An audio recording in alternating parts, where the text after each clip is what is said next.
Hey guys, welcome back to this Tuesday's live stream here at ZimbrickAudi of Madison. Today we're going to take a look at the different SUVs we have in the Audi line, our little Meet the Qs segment. We're going to be taking a deeper dive into each model individually, but right now I wanted to line them all up next to each other here and just go over some of the main differences. You know, what are the different Qs? You might see them on the road from time to time. What do the different numbers mean? What's offered here in the States? And what do we have here at ZimbrickAudi? So here we have the 5 SUVs in the Audi fleet here. Starting with the first one, the blue one, is the Q3. So in the States here, this is the smallest SUV that we have. It's a 5-seater, 228 horsepower, V4 or 4-cylinder 2-liter engine.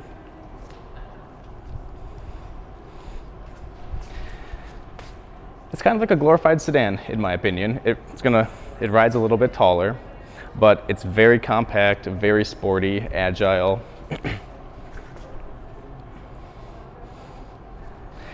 This is the 2020 model, so this was just refreshed up until, well, at the tail end of 2019 it came out, but prior to this, it was kind of in the Stone Ages in terms of the technology, in a sense. But this new model has a brand new touchscreen, Apple CarPlay. They did a nice facelift, both on the grille, the lights, all around the car, the front lights, the rear lights. The touchscreen that you see in there, along with the virtual cockpit right in front of the steering wheel, are big upgrades this year and brought more in line with what you'll see with all the other Qs. So this is a huge upgrade from what the Q3 was. It's been doing extremely well here, and we're finally able to keep a couple in stock here at Audi. Let's take a peek then at the next one. This is going to be the Q5. One more thing I want to mention, that the Q3 here does start around $35,000. So very, very affordable, the most affordable of the Q line here. Moving on next to the Q5. This is going to be the second largest Q in the line. Also has a 2-liter 4-cylinder engine, but outputs 248 horsepower. This one specifically is actually the Q5 Hybrid. So this just came out in the last couple weeks. But in terms of the spacing and the size and the look, we just included it here because it was on the showroom floor. But this hybrid actually gives you a 20-25 mile pure hybrid range and adds a nice horsepower kick to it. So this actually has just as much, a little bit more horsepower than the SQ5 actually, which is going to be the 3-liter V6 version of the Q5. So Q5, SQ5, Q5 Hybrid, which is what this puppy is. 0 to 60 in about 5 seconds. Very nice. You'll see a lot of the same design elements with the virtual cockpit, which again is this digital dashboard in front of the steering wheel. You have a nice center screen here as well. Not touchscreen, but this pad down here is touchscreen, and also compatible with Apple CarPlay and Android Auto. So plug your phone in and you can shoot your phone right to the card.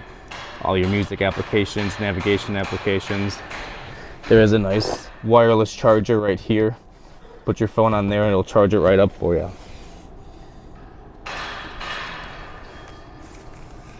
The Q5 starts around $45,000, and it's 184 inches long.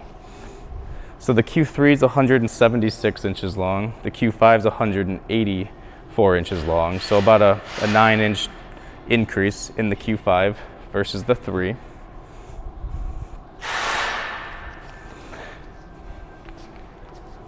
Both the 3 and the 5 are both 2 rows of seats, 5 seats. And then you get to the Q7 here. The Q7 is Audi's only 3 rows of seats. It seats 7. Now, this is the 2020 Q7. It just came out as well, which brought it up to speed with the technology package that you'll see in the next 2 cars that we're looking at, the Q8 and the e-tron.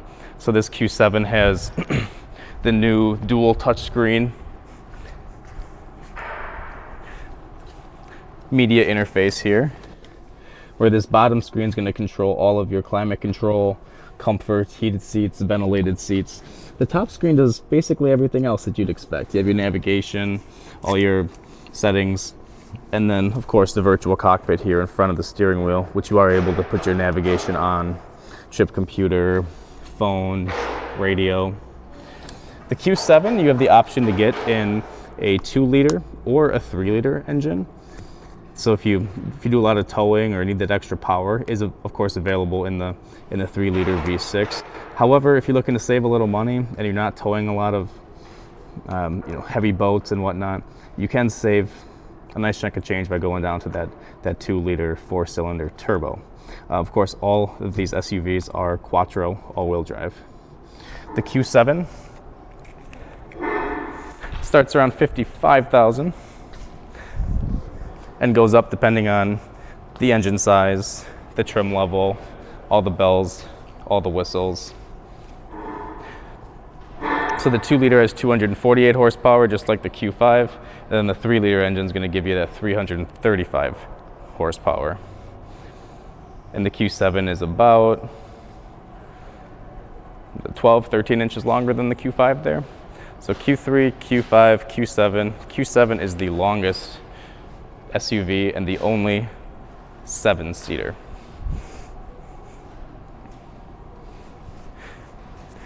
Let's move on now to the Q8. So the Q8's been out now for a little over a year. The Q8 was the first vehicle to get the brand new dual touchscreen multimedia interface. The Q8 and the Q7 have the same wheelbase. The wheelbase is 117.9, call it 118 inches for the wheelbase. But the difference between the Q8 and the Q7 is the Q8 only has 2 rows of seats. You also get some different design elements on the rear here. Let's take a shot at the Q8 and the Q7 here from the back. You can see how the 8, it slants down. Right after the headspace, it starts to give you that athletic view here on the back, and then that nice waterfall-esque rear. These lights are pretty cool, both of which are dynamic, so they move kind of right to left or left to right when you have your turn signals on. The Q8 has a 3-liter engine, V6 turbo, which is the 335 horsepower. Now,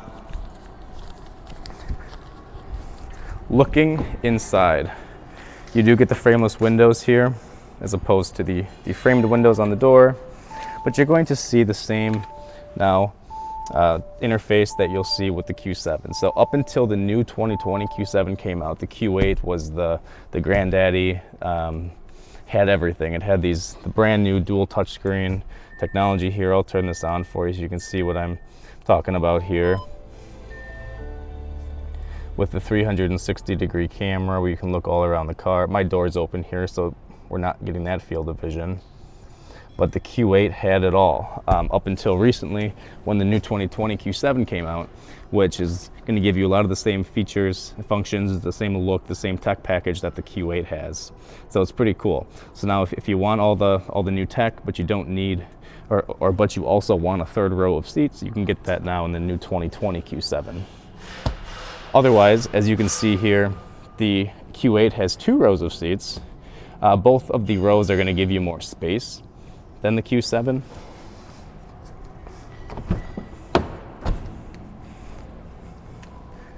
So I'm about 6'1.5", 6'2", and I have, about 6 inches, 5 inches back here.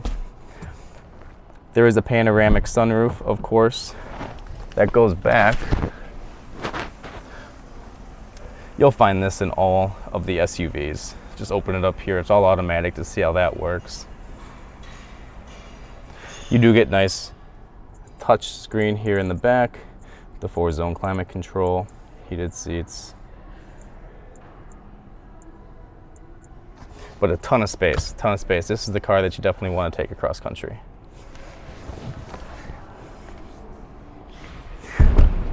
Lastly, the Q8. More of a sport back in a sense in the trunk here. Privacy shields, but the seats do fold down.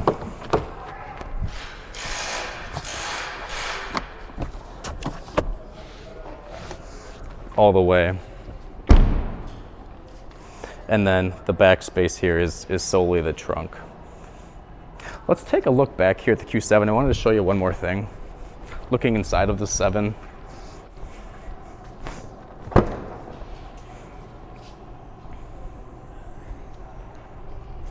So again, the 3 rows of seats, right now all 3 rows are up.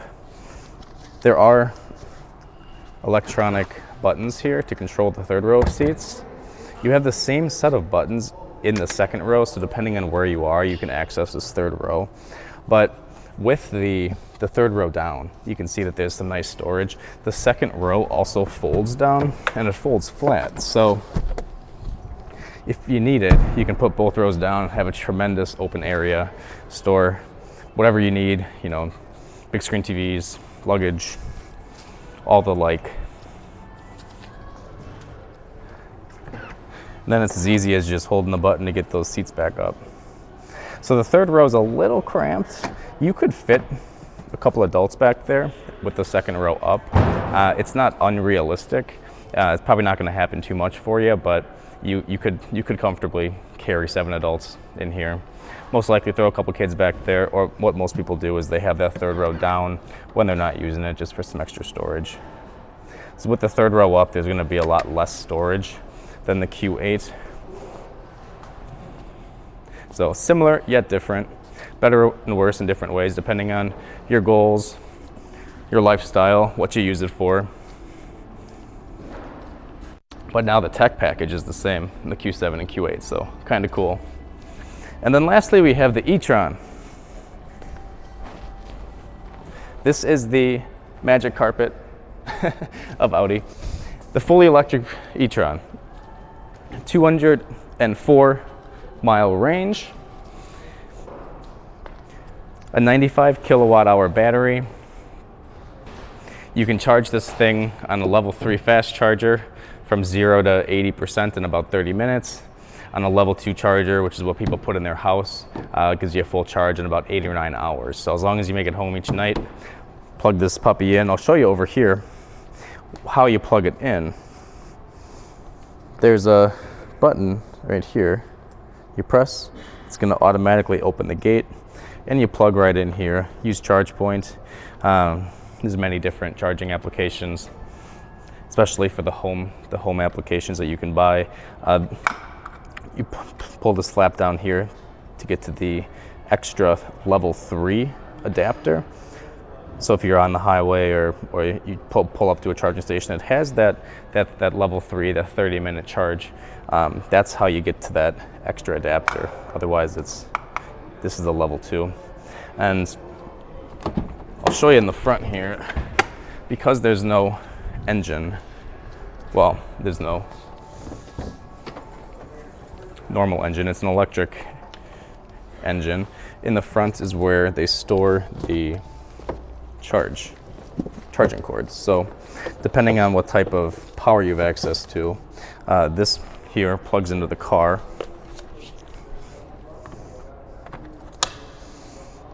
And then the other half of this plugs into whatever charger you have. So as you can see here, you have the 220, 240 volt outlet, like your dryer. This is the 8-hour charge. Worst case scenario, they do give you the 110 or the 120. So if you're at a friend's house or whatnot, you're not completely stranded. If you run out of charge, you can plug into a normal wall outlet. Take you a day or two, but it's there if you need it.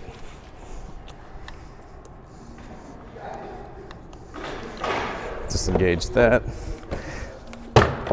Put that back there. The e-tron is sweet. My wife just got one. She absolutely loves it. Comes standard with air suspension.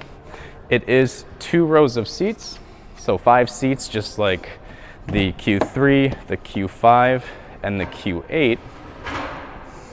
The size of the e-tron is closer to the Q8 and the Q7 in terms of the wheelbase and the length of the vehicle. It doesn't feel very big.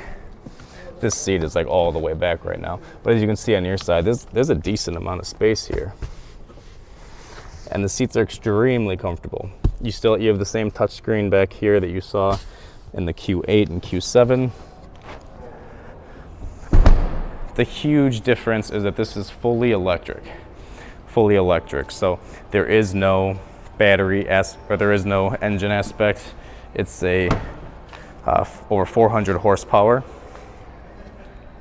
and you get about 80 miles to the gallon equivalent when you do the conversion. So this thing's an absolute monster. 0 to 60 and boy, I think it's right around 5 seconds again, and it'll throw you back in your seat. So it's instant torque. There's no combustion engine. Comes standard with air suspension.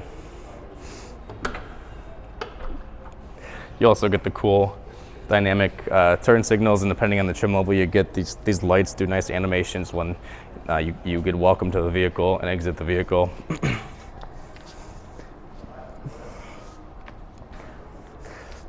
The technology package is going to be consistent with the Q7 and the Q8. So you have those two touch screens, that level 3 generation MMI. I think that'll just about do it for today. I don't want to get into too many specific details on each vehicle because we're going to continue to do more in-depth analysis on each vehicle. Just wanted to lay these all out side by side because a lot of people come up to me and say, hey Jason, what SUVs does Audi offer? You know, what's the difference between all of them? So looking down the line again, at the beginning we have the Q3, which is the smallest SUV. The Q5 is going to be your midsize. Q7 gives you the 3rd row. Q8, 2 rows, tremendous amount of space, a little sportier. e-tron, fully electric. Love the e-tron. Qualifies for a $7,500 tax write-off. Right now we are promoting $6,000 off the e-tron as well. If you're a member of Costco, they're going to throw in another $2,000 and give you a $500 store credit. And then there's also another side promotion where you either get a $1,000 prepaid gift card or a 10-year subscription to a solar energy membership valued at about $1,000. So right now I know we're coming up here in the end of the month, but there's a lot of tremendous incentives going on. Well, for a lot of the vehicles, but especially the e-tron, So if this is of interest to you, come on in, ask for me, Jason Campbell. We'll take it out on a test drive. It's something you really have to experience or drive to know and experience. You can read all day about it, how cool it is, but you really got to get behind the wheel of it. It's extremely quiet, extremely comfortable, and the fastest car in the showroom. So thank you again for tuning in today. And if you stayed till the end, appreciate it. Again, we looked at the different Q lines today, and we'll continue to do these videos each week, looking at different vehicles and doing a deeper dive as well. So thanks so much. My name is Jason Campbell, and we're signing off for now. See ya.